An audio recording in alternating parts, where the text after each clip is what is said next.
बिस्मिल्लाहिर्रहमानिर्रहीम। दुरूद व सलाम मोहम्मद व आले मोहम्मद पर। आज मैं आपको करबला मुअल्ला के कारी की तिलावत सुनाता हूँ। माशाल्लाह हमारे साथ हैं कारी अली साहब और कारी हसन साहब और कारी अहमद साहब। आप सुने तिलावत कुरान मजीद और कमेंट में लाजमी बताएं कि आपको कैसी लगी।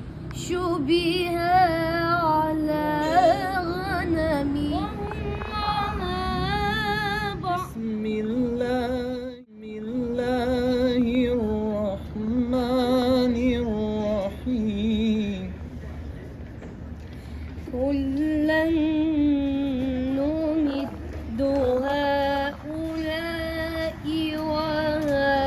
وهؤلاء من عطاء ربك وما كان عطاء ربك محظورا انظر كيف فضلنا بعضهم على بعض وللآخرة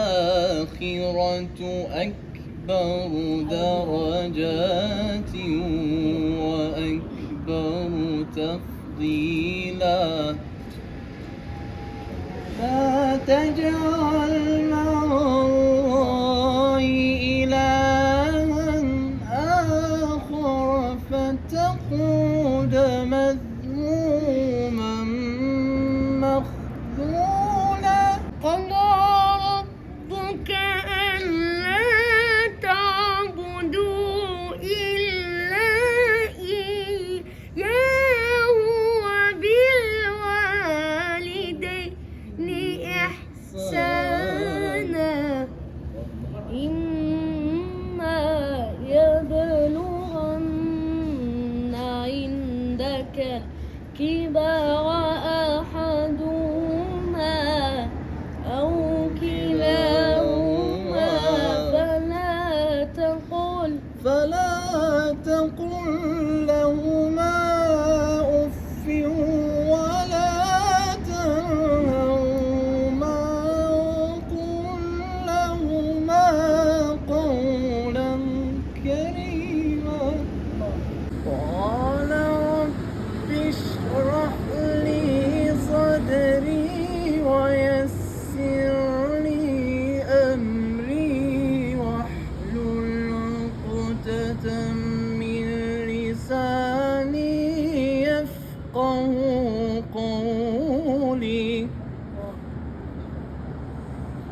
ولما برزوا لجالوت وجنوده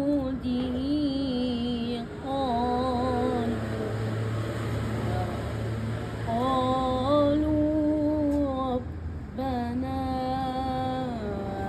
أفرغ علينا صبرا وثبت أقدامنا وانصرنا على القوم الكافرين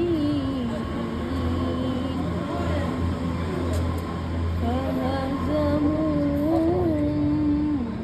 بإذن الله وقتل داود جالوت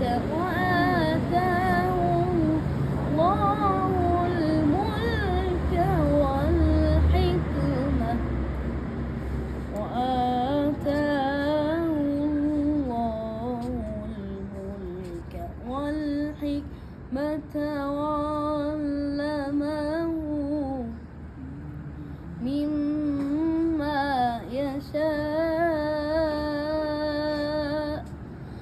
وما تلك بيمينك